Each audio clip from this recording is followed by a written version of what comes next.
ஆண்டவரும் அருமை இரட்சகருமா இருக்கிற இயேசு கிறிஸ்துவின் ஆச்சரியமான நாமத்தில் தினமும் கர்த்தருடைய சத்தத்தை கேட்டுக்கொண்டிருக்கிற தேவனுடைய பிள்ளைகளை வாழ்த்துகிறேன், ஆசீர்வதிக்கிறேன். நீங்கள் ஆசீர்வதிக்கப்பட்டவர்கள். இந்த நாளிலும் கூட உங்களுக்கு தருகிற கர்த்தருடைய வார்த்தை வருஷத்தில் தொடக்கம் முதல் முடியும் மட்டும் அற்புதமாய் நடத்துகிற தேவன். நம்முடைய தேவன் நடத்தி வந்த பாதைகளெல்லாம் திரும்பி பாருங்கள். அவர் எவ்வளவு நன்மைகளை கர்த்தர் நமக்கு செய்திருக்கிறார். சத்துருக்கள் நமக்கு எதிரிட்டு வரும் பொழுதும் கூட ஆண்டவர் சத்துருக்களுக்கு முன்பாக கர்த்தர் நம்மளுக்கு ஒரு பந்தி ஆயத்தப்படுத்தினாரே, தலையை எண்ணெயால் அபிஷேகம் பண்ணினாரே, தேவைகளை கர்த்தர் சந்தித்தாரே, நாசமோசங்களுக்கு விளக்கினாரே, வியாதிகளுக்கு விளக்கினாரே, எல்லாவற்றுக்கும் விளக்கினாரே. இந்த வருஷம் எப்படிப்பட்ட வருஷமாக இருந்தது தெரியுமா?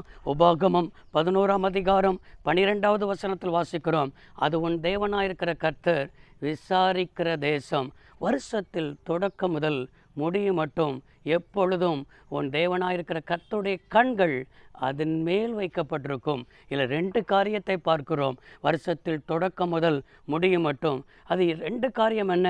முதலாவது, அது உன் தேவனாயிருக்கிற கர்த்தர் விசாரிக்கிற தேசம். இந்த வருஷத்தில் உன்னை எப்படியெல்லாம் ஆண்டவர் விசாரித்து வந்தார். நான் இருக்கிறேன் மகளே, நான் இருக்கிறேன் மகனே, நீ எதற்கு கவலைப்படுகிற, நீ எதற்கு சோர்ந்து போகிற?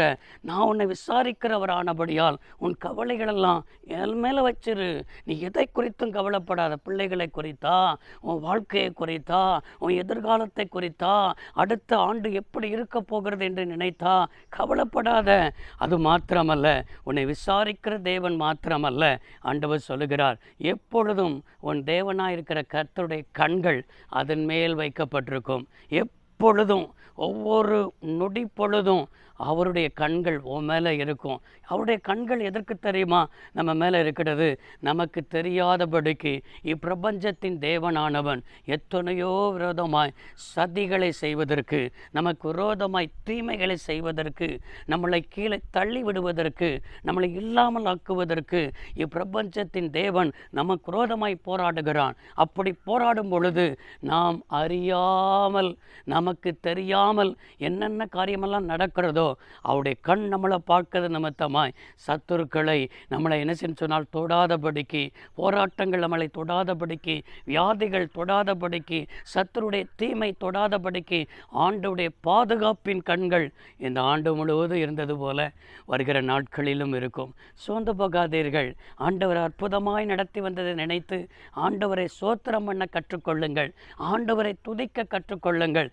எப்பொழுது ஆண்டவர் நடத்தி வந்தார் என்று சோத்திரம் பண்ணுகிறீர்களோ புதிய ஆண்டிலும் உங்களுக்கு நன்மையானதை தருவார், ஆசீர்வாதத்தை தருவார், வாக்குத்தத்தங்களை தருவார். பிடித்து கொள்ளுங்கள். உபாகமம் 11:12 அப்படியே தேவன் உங்களை நடத்துவார். சர்வ வல்லமையுள்ள தெய்வமே, அன்பு தகப்பனே, இந்த வார்த்தையின்படியே உடைய பிள்ளைகளை நடத்துவீராக. இந்த நாள் ஆசீர்வதிக்கப்பட்ட நாளாக இருக்கட்டும். இயேசு ரட்சக நாமத்தில் பிதாவே, ஆமேன். கர்த்தர் ஆசீர்வதிப்பாராக. God bless you all.